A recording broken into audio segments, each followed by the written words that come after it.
Podcast 18. This is Punk Rock Mr. Cox. Hey, no, actually, I've been outside in the cold with my hoodies up. Anyway, take them down. That makes me look like a punk rocker. Yeah. Anyway, I want to talk tonight about some more boating stories. This is Thanksgiving night. Well, it's really just past midnight, so it's technically the day after Thanksgiving. But I was thinking it comes out of boating stories, but not at all. Alcohol, I'm not trying to whatever on anybody's parade. I'm not trying to judge it, but I'm just saying, drinking too much alcohol and driving boats, not a good idea.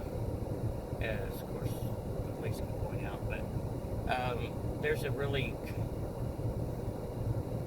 would be a cool event that takes place on Lake Tippecanoe in kind of northern-ish Indiana. It's not too far from Lake Webster. There's a Tippecanoe Lake chain. I think it's on Big Tippy. Yeah, it would be. Little Tippy skiing, a lot of skiing on there, which I'll talk about here in a little bit, but Big Tippy, or Big Tippecanoe Lake, and there's a whole chain of lakes on there. On or close to the 4th of July, they always have it posted. There's a special country club, I think it is, where they fire fireworks from out over the lake. And so, right towards dark, at least hundreds, I don't know how many boats, large numbers of boats come out. And there's people that live on the lake that they just have to dock and go out. But there's a lot of other people dock in and out at this place called Grassy Creek. There's a hand crank little lock. You can only take one speedboat or one rowboat or one canoe, but in and out through it, and you can probably squeeze 2 small canoes through at a time. But it's tight. It's a small little hand operated lock. Somebody has to drop them out of the lock. They operate the lock. Of course, one of my friends tells me stories about kids used to on the 4th of July on certain summer days where there was a lot of traffic coming through there, would stand there and crank the lock to let people through so they didn't have to get out of the boat. And the people would pull up and give them, I don't know, 50 cents, $1 or something like that. And these kids would make money doing that all this time. It wasn't an official thing, it's just something that the kids that lived around there did. There's like a trailer area for fishermen stuff on one side. There's pretty nice houses in there. So they're not knockout multi-million dollar houses, just fairly nice houses. They don't like you walking back there, that's what we found out. There's a driveway that goes back there, and people will come out and yell at you if you drive through that. If you can drive down to the ramp area, that's fine. But we had some little things happen on the ramp area too. I got a leech on my foot there one time, getting in or out of the boat. Get out, you crank the boat up after you get it up and that type of thing. But we were in a boat one time there at Grassy Creek. It's a small ramp, and I was going down. I had my mom and dad and I think brother and sister with me. At any rate, we had loaded the people because it was a small ramp and there wasn't a real good place to pull up and load people on and off. We put them on before we would get in and then leave them in while we were pulling up. And we had it hooked up to my brother's S10 Chevy truck, the short bed. He had a longer bed than the first. The short bed one, its weight was probably not much more, or if any more, than the boat and trailer and the motor. And so when you're sitting kind of like this, it would start skipping. It's a concrete ramp, but it has a lot of rocks on it and rocks at the top where the vehicle's at. A lot of throwing rocks, and it started pulling the truck backwards, which pretty well freaked out my mom, and we had to stop and we had to reconnoiter. I think I had to get maybe in the bed of the little pickup truck or something, put a little more weight in there, and had to get people out before we could get out, but it was a little scary at one time. I was on another boat ramp at a different place one time where, at the time I had a 70 Chevy pickup truck. It was an awesome truck. It could outrun people that weren't pulling boats with me pulling the boats. It had a 350 truck. We had a carburetor in the truck, but it was a little hotter than your normal 350. It would do some stuff. But anyway, it wasn't good if it got slick. If it got slick, it got really scary. I had to put bags of sand and or salt back there. Salt leaks out and rust. That's not a good idea. Sand, I guess, so putting clay sand back there. You get these big bags of clay sand. wait to back down. But I was on a ramp one time.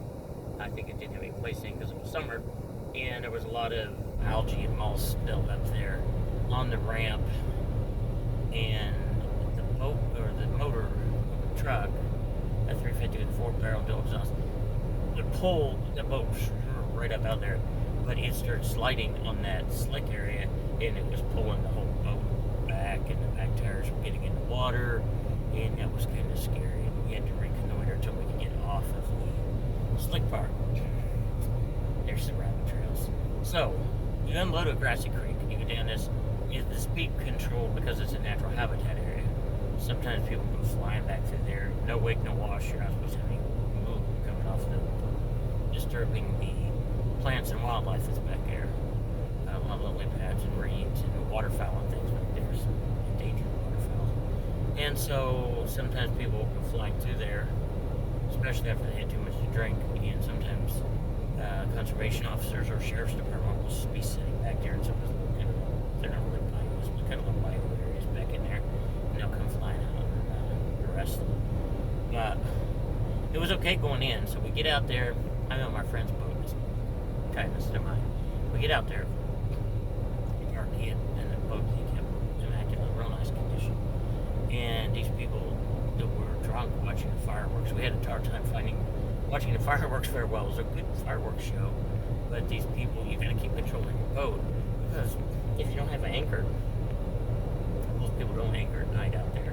They're just sitting out there for a while, an hour or so till get fireworks. Their boats just keep drifting around, and they'll slam into you. And there's a lot of cussing and profanity, and people, all that kind of things. And my friend's trying to keep starting his motor and pulling away from them because they just keep coming. But I mean, at the last firework, people got nuts. All these people were trying to get back to the Grassy Creek ramp. Again, you're supposed to be no wake, no wash. They're ripping out there, flying through there, water going everywhere. You're trying not to get hit by them, and you gotta get down the line. And we're trying to do it right. And at night, Grassy Creek in the day is not bad. Get back there at night, the mosquitoes just tear you up, and you had to wait. Some of these people flying through there, those are just lined up waiting with a bunch of grown people in boats. Another incident we had on that lake chain. Took a couple incidents. One time we're taking, me and my friend were taking these two kids from our youth group, water skiing. I think we're tubing. I had skis as people used to ski, but I think they mostly do. Some of them was the pastor's grandson, the other one was one of our youth pastors before I was youth pastor. And then I think at this point I was the youth pastor, but shortly after I became. But their daughter, both these are teens, we're taking them up there. Okay, it turned out to be, we were getting a little late start anyway, so I go over to my ATM at my bank to get money, a couple $100 out of my account, so we have plenty of money for gas. This is before the gas price skyrocketed. Now I can't really afford to do that. I haven't boated here for several years because of the ridiculous price of gas. And then they started charging you like double the fees or triple the fees. The local reservoirs, not caring that the price of gas has been so high that nobody, it's hard to afford to go anywhere. So then they want to charge you so much more to launch, and it just gets crazy. And the people who fish, some of the local reservoirs, you have to have a fishing license. I'm not fishing, but if you're fishing, there's a lot of people who fish there. You gotta have a fishing license from the state because they stock the fish in the lake. You gotta control that part of it. You've got to have, if you're fishing for the bank, you gotta have a bank permit.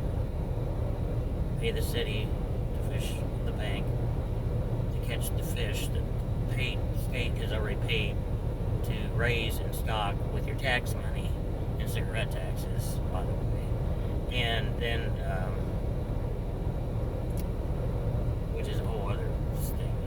I'm not into smoking at all, but you can't. They know people that smoke are going to smoke, so they just keep raising the price of the cigarettes like it's going to pretend that it's going to make them stop smoking. It doesn't make them stop smoking. It makes it hard for them to buy anything else, and it just makes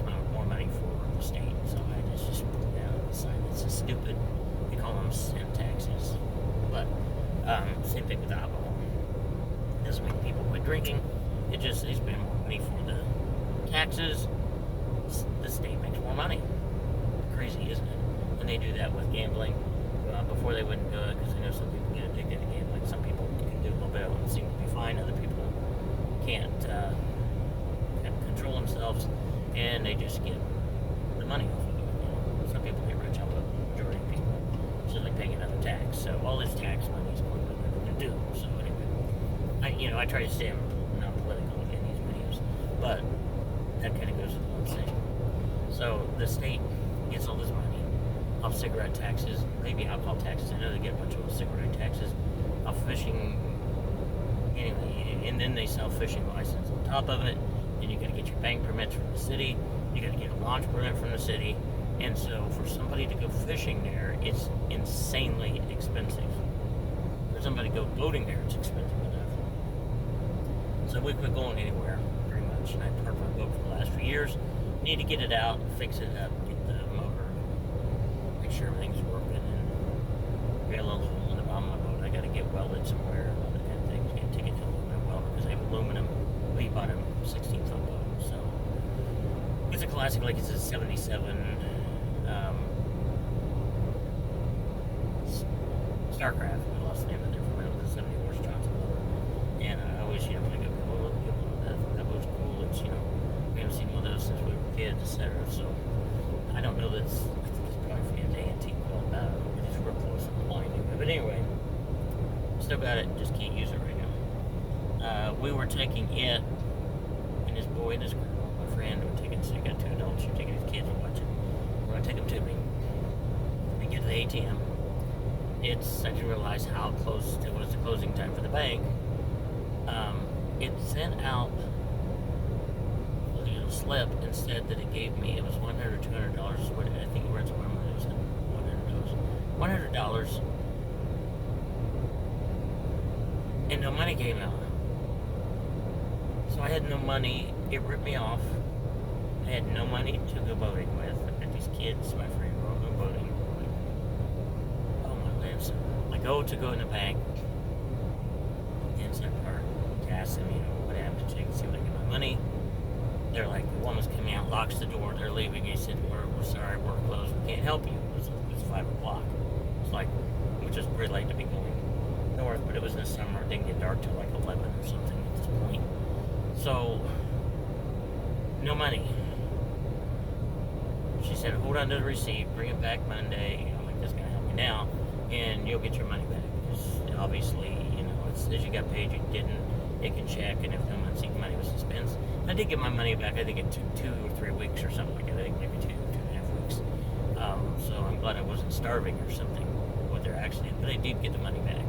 Didn't help the bike since I had to go home. I had to ask my dad, tell him I was going. He loaned me the money until I could get paid, or until I could get the money, thankfully. And we took the kids up there, but started late. We get up there, get in the water, we're getting ready, we're starting to tow, and I'm not seeing much of this before. These are pretty decent lakes. You're out there. It starts spitting rain in the first place. It wasn't supposed to do anything like that. It seems like I had some kind of truck trouble on top of it. I can't remember what it was. Something happened. It took us forever to get it fixed and going. And after we were done, and we get the girl in the water, starting to pull her on a tube. There's boards of crab in the water. We're like ditching these boards because it's bad enough to hit the boat, but you don't hit a tuber or a skier, you could seriously hurt somebody or kill somebody. So we had to quit that. It was raining. I had to start back. It started getting rainy. And not very far from dark. And I had all this trouble. I can't remember if it was a starter or something. It wouldn't run. But it was the most bizarre. It just waste of a trip. We just got to be in the water, I don't know, maybe an hour. Didn't really get to too much because of the boards and rain. And we had to head back, and she had to call home, and we had to, so they wouldn't think she was dead somewhere. I don't know about the boy. I don't know if he called home, probably did. So we got him home. So that was a trip of stupidity. So another time I'm up there, I take my friend and myself, and we're taking the same boy. He didn't get tube that day, so we're going to take him tube up there. It was early in the day. We got early start. We go back in Little Tippy, where they're you do a lot of tubing and skiing. We're just minding our own business. I'm letting my friend drive the boat. He's driven boats for years. He don't get the boats as well for himself. So I'm observing. You gotta have somebody observing the skier or tuber, and somebody driving. So I'm letting my friend drive the boat. He's doing a great job. He's pulling him around, where it's fun but not too dangerous or anything like that. And this guy in this great big, it's like a cabin cruiser almost. It's got a little cabin underneath. It's not like a full-size camper. It's a big boat, big motors on it. He's pulling this guy, and they're drunk. They're not just tipsy. They're way too drunk to be in the boat. Not the tipsy. Tipsy's the same thing legally, so I don't know anything about that. But I guess a lot of people say they're tipsy, but a lot of times they're over the limit. So, but no, these people were way too tipsy to be on the boat. So they're pulling this dude. He's got like all these professional skiing things. He's all up in there, and he's doing, trying to impress everybody. And anybody that's pulled boaters and skied him, you don't pull into somebody else. We're coming around this way with his kids. This is kind of learning how to tube and stuff. And this other person that thought they were king skier and king big boat driver cuts right into our path. And they and the kid we're pulling and them, we're all gonna like ram up together. So my friend has to pull back hard, kill the motor, and they killed the motor, and the skier dropped over there. He starts yelling at my friend. It wasn't his fault. It wasn't our fault. They cut into us, and they were gonna kill somebody. The guy in the boat didn't say anything. The guy in the water, he's down in the water, starts screaming, calling my friend a fat F blank blank blank, and he's like, my friend is like, weirdo, they're drunk. My friend's just like, thank you, and it just makes him madder. And he's in the water, he can't do anything. It was stupid, because if we'd been mean, we were younger, bigger than they were, if we got in a fight, everything. But they're in the boat, and he's in the water. He just starts slapping the water like he's gonna do. He's in a royal kid fit and cussing. The boy that was on the tube behind us thinks we're gonna get in a fight. He's back here like this, pulling the boat, pulling the rope, pulling himself in. So we finally got out of there without altercation. Thankfully, we didn't, nobody got hurt, but it was stupid. And we laughed at it, Or we're still laughing about it. That guy calling my friend a fat F word, and he just said, thank you. And that guy just had a rough head. But I think that's the end of that boating story. I think maybe next time I do one of these, I'm getting ready to notice I'm in a different vehicle in the park. I just fed cats. And I had some outside cats. And I'm going to do one on some of my uncles in World War II. And it'll be more serious, but it's very informative, very historical. I'm drinking tonight Arizona sweet tea. I can't actually get enough light to see it very good. You can get it in bottles or cans. I've just read it. It's been out there for a long time. I drink sweet tea all the time. And green tea. But you gotta get good green tea. It tastes good. Their green tea's good. Their sweet tea's good. It's less expensive than a lot of it. But it's better than most of the expensive teas I've found. So I think plug in there for Arizona tea. I'll catch you in another video. Make sure you press subscribe and like